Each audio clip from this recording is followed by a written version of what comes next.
阿彌陀佛。南無阿彌陀佛。都係繼續學習上人嘅第18願講話嘅。好，咁啊，今日咧就繼續學習第7章第2節第8部分。善導大師釋歸命必生啊。咁啊，上人話咧，佢話善導大師講，我哋要往生極樂世界咧，必須願同埋行都具足，先至可以往生啊。咁如果只有行冇願咧，行就變咗係孤行，係冇辦法達到目的嘅。啊，呢個善導大師講嚇。咁啊打個比方啦，上文咧就打咗個比喻話，好似我哋揸車出門咁樣啊，我哋係啦。我哋如果冇目的地，咁你揸住架車去邊咧？唔知係嘛？咁啊盲中中咁咪亂咁走咯，係咪？咁你永遠都唔知㗎，你都去唔到目的地嚇。咁啊，等於嘅人喺度流浪咁咯嚇。咁反過嚟咧，如果只有願望而冇行動咧，啊，咁又等於你想去一個地方，但係你硬係就係匿喺屋企，唔願出街，咁點去咧？啊！個道理就係一樣啦，好簡單，即係話佢兩方面咧，願同埋行咧，佢係要互相配合、互相輔助嘅，互相同時具備啊！咁我哋一樣係，我哋要去極樂世界，一定係要你想去，跟住咧，我哋要點啊？念佛，咁啊兩樣咪齊啦，要願要行啊！呢個就善導大師講嘅意思啊。咁而一般人咧，當然佢就認為啦，係啦，嗱你咁講啱啦。不過你念佛本身淨係行嘅啫噃，冇願嘅噃。咁你淨係念佛得唔得㗎？啊，去唔去到㗎？應該唔掂嘅喎。嗱，呢個係一般人嘅理解啦。咁善導大師就話啦，你哋咁諗就錯啦。啊，咁樣諗唔啱。點解咧？善導大師話，念南無阿彌陀佛本身就係願行具足。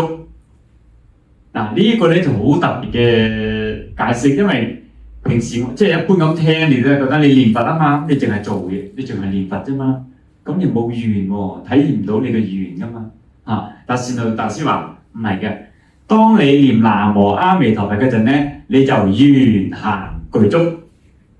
咁善導大師係點講嘅咧？呢個就喺《觀經疏》裏邊咧，好出名嘅一個六字釋啊，就係話言南無者，即係咩啊？即係歸命，亦是發願回向之意。言阿彌陀佛，即是其行，以斯而故，必得往生。嗱，佢就根據呢一個嚟啦。咁呢一個咧，我哋等陣會仲有解釋嘅。咁上人咧喺呢度咧，主要就解釋個歸命，因為佢言南無者即是歸命啊嘛。咁上人咧就再解釋下呢個歸命。上人話呢個歸命咧有3重嘅歸命啊，咁呢就比較細節啲啊。咁我哋聽下上人點講啊。咁3重嘅歸命咧就包括歸之命、歸於命、歸頭命啊。講咩嘢啊？我哋好似都係啊。含含糊咁樣，咁佢下邊咧解釋一下啦。歸命係有3個啊。咁第一個咧就歸之命，歸之命咧主要係從阿彌陀佛嘅角度出發嘅，就喺佢嗰邊嚟講咧，佢發咗48大願，尤其係特別嘅第18願咧，佢發出欲生我國嘅呼喚，上係嘛？咁阿彌陀佛自從為我哋發出48大願，一直都係呼喚我哋歸順佢嘅救度。咁呢一個咧就係叫做歸之命啦，係佢嘅命令，係佢嘅希望我哋咁樣做，佢就為咗呢樣嘢啊。咁但係而家歸於命咧，歸於命就係從我哋嘅角度講嘅，即係從眾生同我哋啦。我哋歸於命係我哋對於阿彌陀佛嘅呼喚，我哋嘅反應啊，我哋好開心啊，我哋好隨順，我哋好想去啊。咁阿彌陀佛話欲生我國，咁我哋咧就回應佢，係啦，我願生彼國，就係咁啊。即係一個咧就叫你去，一個就好啊，我去啦咁。即係咁樣嘅呢個過程咧，就係等於係我哋啦。最重要係我哋嗰個表態就係歸於名啊。咁上文係咁解釋。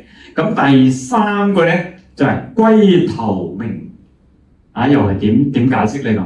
就係話將我哋嘅生命歸投俾阿彌陀佛。咁我哋都知道話生命喎，個個都好珍惜、好珍貴啦，係嘛？但係正因為係咁重要、咁寶貴嘅生命，我哋都將佢交俾阿彌陀佛嘅時候，即係證明我哋對佢嘅信任、信心同埋對嗰個地方嘅向往係極之強烈。咁呢個咧係最為徹底、最為徹底嚇。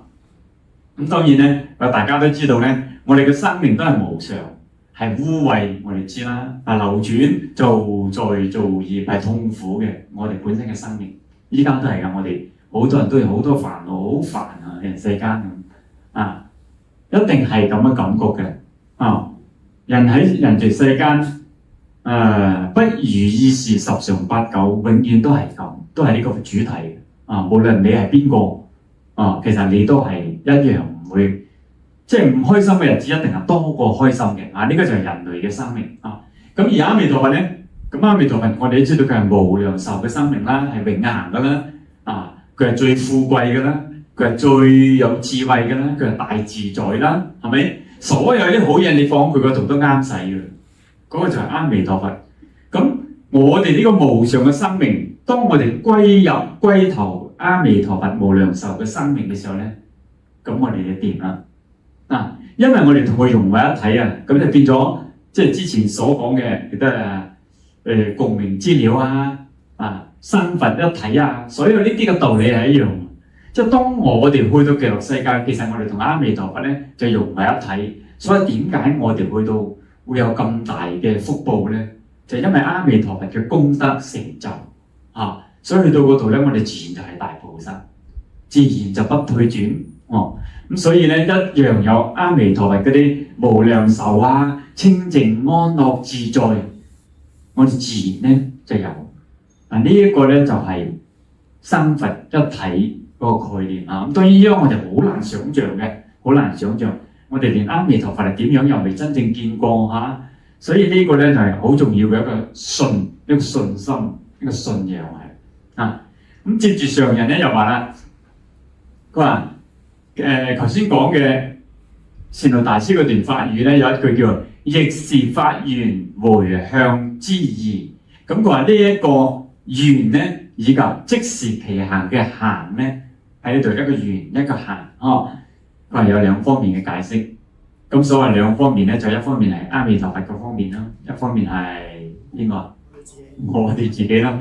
咁佢又點解釋嘅咧？我哋睇下佢話從阿彌陀佛嗰邊去解釋咧，佢話發願回向係阿彌陀佛為眾生發48大願，同時又係將佢韶嘴永劫修行個六度萬行咧，全部回向俾十方眾生。咁當然包括我哋啦，係嘛？咁阿彌陀佛嘅願同埋行喺邊度咧？上人問，跟住咧佢自己答啦，自問自答。跟住佢話都係喺阿彌陀佛呢4個字入邊，因為呢個唔難理解嘅，因為呢個係佛號啊嘛，係當佢成就咗，佢先有辦法有呢個佛號啊嘛。如果佢未成就嗰陣，佢叫邊個啊？法藏比丘或者叫法藏菩薩咯，你唔可以叫做阿彌陀佛嘅喎，嗰個時候唔係阿彌陀佛啊嘛，你未成就啊嘛。當佢成就咗啦，呢個佢有呢個號，呢個號就係佢係相應㗎。佢既然跟有呢個號，即係話佢已經成就咗啦。咁所以咧呢度講就話阿彌陀佛嘅願同埋行喺邊度咧？就其實就喺阿彌陀佛呢4個字入邊。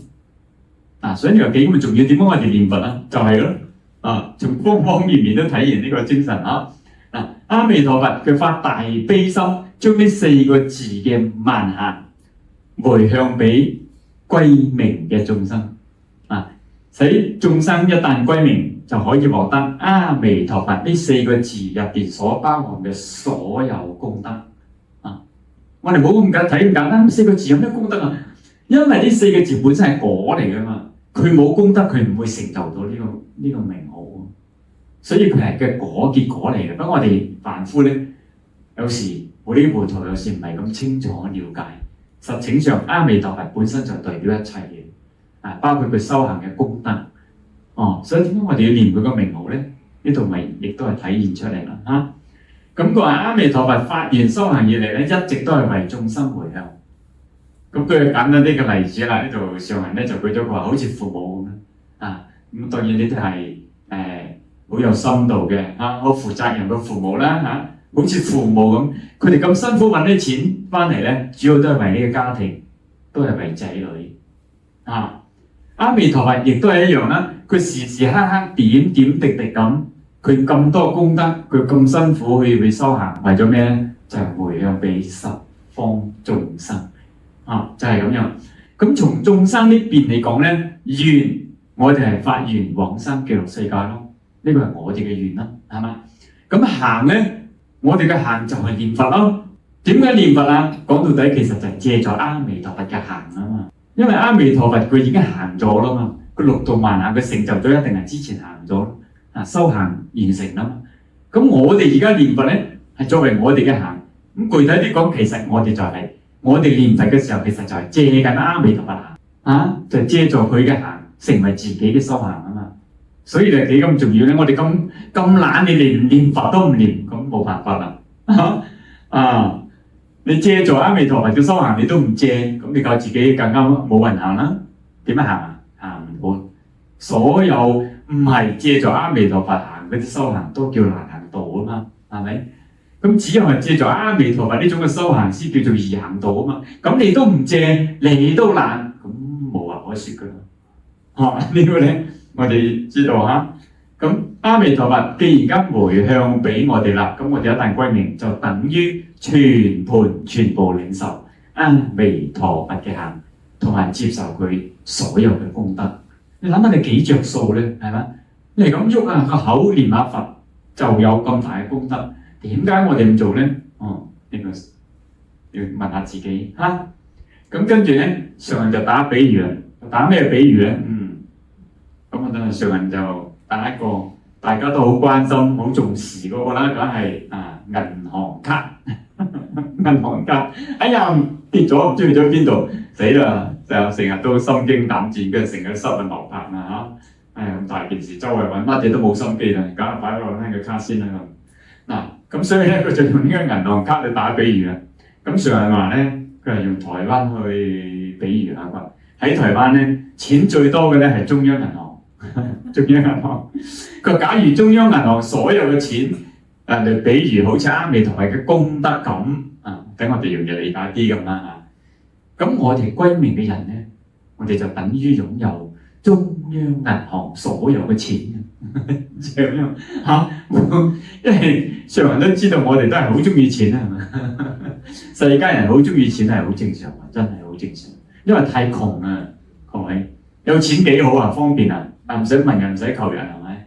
其實呢個係好現實嘅嘢，不過只不過係層次嘅問題啫嘛。因為我哋心量細，以為淨係諗住錢，原嚟實情上人世間嘅錢係冇乜大作用，但係冇辦法，我哋係凡夫嘛，喺呢個世界仲要生存，所以咧，上人就用呢個比喻佢話你我哋歸命阿彌陀佛嘅人咧，你就等於好似擁有中央銀行嘅錢咁樣，即係意思就話你已經係擁有最多錢嘅人，你最富貴啦，係咁樣，咁睇大家理解到幾多係幾多啦所以咧，呢句名號可以話令到我哋消我哋嘅業障，同時咧又令我哋回向同其他人結緣。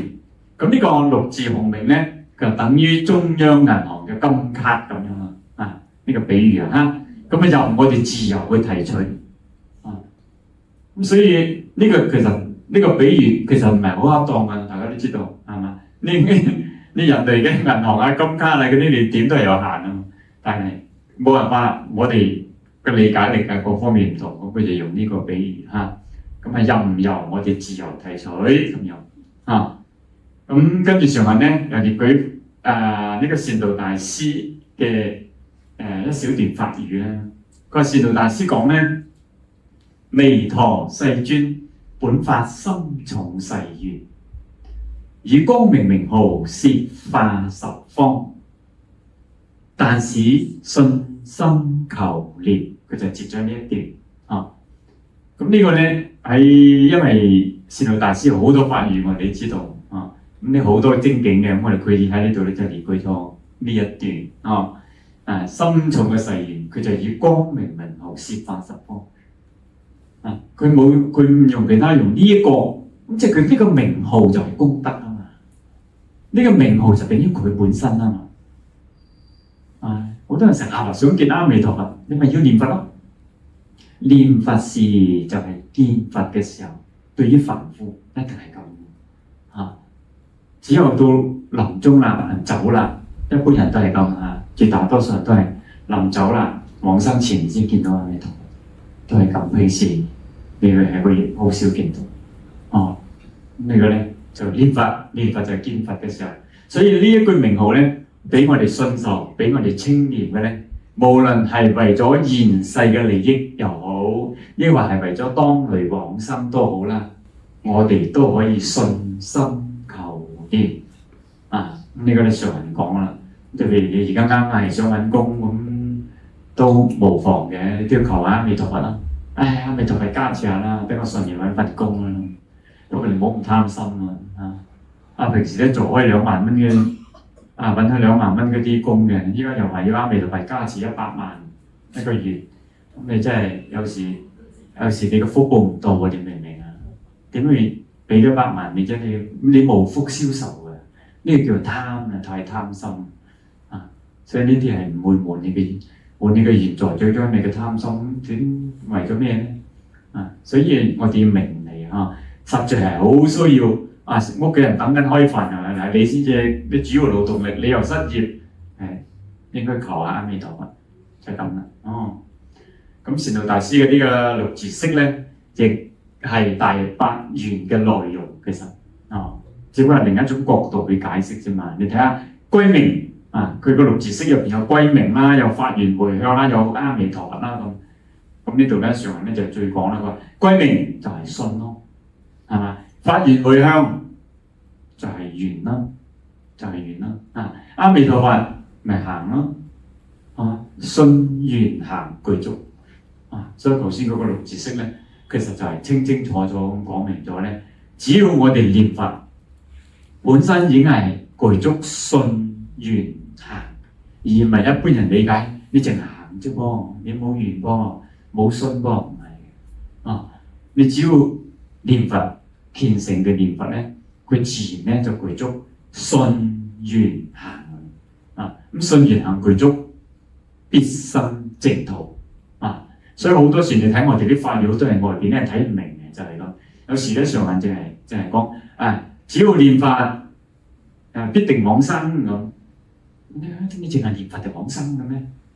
個道理咧就喺善導大師呢個法語呢度嚟。咁當然我通常同人解釋嘅時候，我都冇咁寡嘅，我都冇咁單獨講，因為好多時我發覺人係唔明嘅。